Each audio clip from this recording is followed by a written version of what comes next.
Alright, Blade's first rerun. Let's talk about how strong and fun this absolute tank is. This guide will discuss Blade's best Lightcones, Relics, Teamcomps, and significant Eidolons. So, starting with his best Lightcones, he is one of the few characters that sort of relies on his signature 5-star weapon. The unreachable side is 20% better at S1 compared to his second best in slot, a Secret Vow at S5. His signature gives him crit rate, HP percent, and a damage increase. It helps him out a lot. But back to a Secret Vow, his second best and free-to-play 4-star option, it just straight up gives a massive damage buff. 40 to 80% damage increase when at S5. A Secret Vow is significantly worse at S1, but even still is his second best in slot by far. If you don't have either of these weapons, then the Simulated Universe's Destruction Lightcone on the Fall of an Eon is okay. It's a lot worse than the other two, but it's better than everything else. But if that weapon is on another one of your characters, then I guess Collapsing Sky at S5 is an option. Overall, anything that isn't his signature or Secret Vow will perform significantly worse. Now onto Blade's ideal Relic and Planar Ornament sets.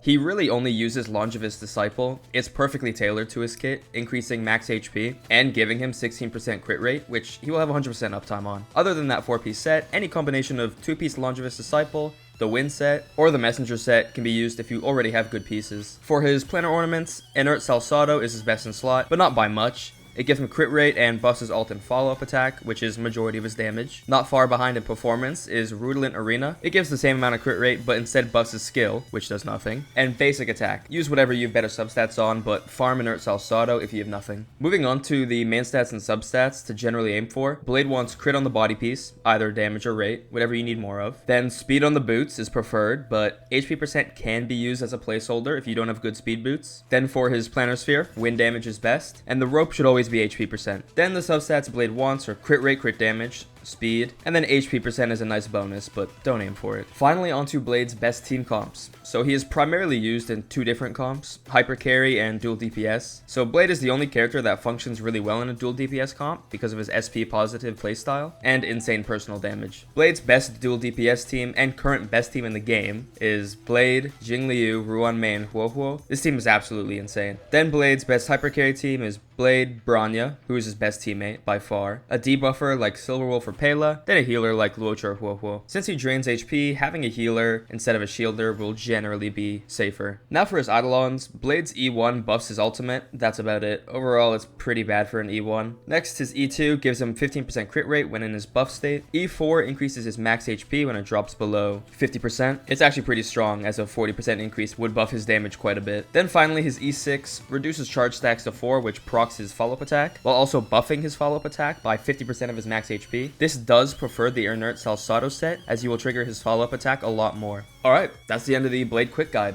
Personally, I've been using the Jingliu, Blade, Ruan Mei team comp with Luocha because I lost a 50-50 on Huohuo's banner. But regardless, Blade is definitely one of my favorite characters, and now that floor 11 and 12 has been added to the game, I swear I've only been able to full clear him thanks to him. So pull him now.